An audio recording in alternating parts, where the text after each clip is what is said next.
Well, for more on all these developments in Syria, let me turn to Barak Barfi in Detroit, who specializes in Arab and Islamic affairs at New America. Barak, welcome. Thanks for having me. Let me start with the money. More than $10 billion, by all accounts, a financial success.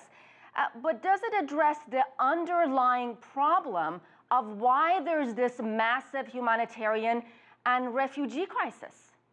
Well, that's more of a political rather than a humanitarian or diplomatic question. What is the international community going to do to resolve the civil war in Syria? And the United States, as the leader of the free world, is not ready to step up to the plate to solve the problem. So it's just basically now a finger in the dike, offering the humanitarian aid to these people who are desperately in need of any type of food or any type of aid that they can get.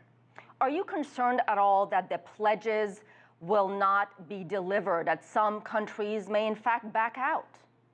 Well, we know from past experiences that a number of countries, specifically in the Gulf, pledge money and they don't come through, not only to the Syrians, but the Palestinians as well. But the Gulf countries have supported the Syrian humanitarian aid dilemma, specifically countries like Kuwait. It's one of the top 5 donors, and it has come through on most of its pledges.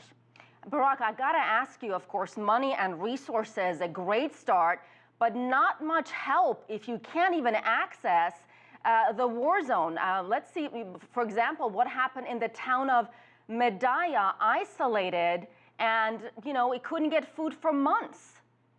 Yeah, that was a big problem. The city of Madaya was under siege, and the government would not allow any type of humanitarian aid to reach there, fearing that it would fall into the hand of the rebels that they were fighting.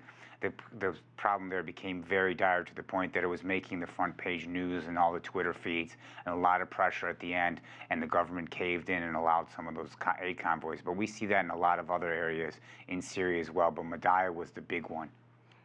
So are you concerned that this could happen again, that money will not translate into aid being able to reach the people who need it the most? Well, we need to differentiate between the aid that goes into Syria and the aid that goes to supporting the refugees. Countries like Turkey, Lebanon, and Jordan are under tremendous pressure because of this overflow of refugees. They just don't have the infrastructure and technical capacity to deal with it. So a lot of money goes to them as opposed to the people who still stay inside and are facing dire humanitarian and economic constraints. And from my understanding, some of the money is for people displaced inside Syria, and some of that money is for people in the countries that you mentioned. Let me talk about the peace talks put on hold. Can there be a political solution, a diplomatic dialogue, when there's daily bombings? Well, we know from past experiences such as Vietnam that the Americans were bombing the Vietnamese while Kissinger was speaking with the Vietnamese, North Vietnamese at the peace table. So that's not a big problem. What we need is some type of pressure on the Assad regime to make some type of concessions. And with the entry of Russia could facilitate that.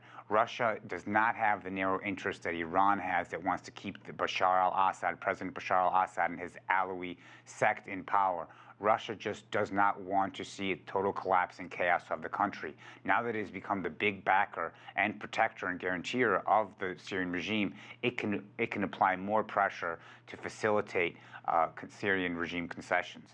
Can these talks, when they resume end of the month, be productive and actually produce some results as long as the Russian bombing is still continuing?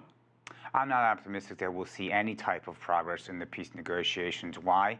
Neither side feels pressure to make any concessions. The regime is getting much stronger. Remember, last year it lost one of the first major towns, the town of Idlib, and then it lost the province of Idlib when the Saudi-backed coalition took land in that province.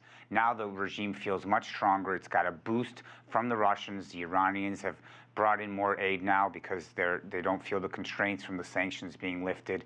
So the regime is very, very secure. At the same time, the rebels are getting a lot of aid from their benefactors, specifically Qatar, Saudi Arabia, and Turkey. So neither side feels the need to make any concessions. And until they do, the fighting will continue. A complicated situation with so many different players. Barak Barfi, as always, we appreciate it.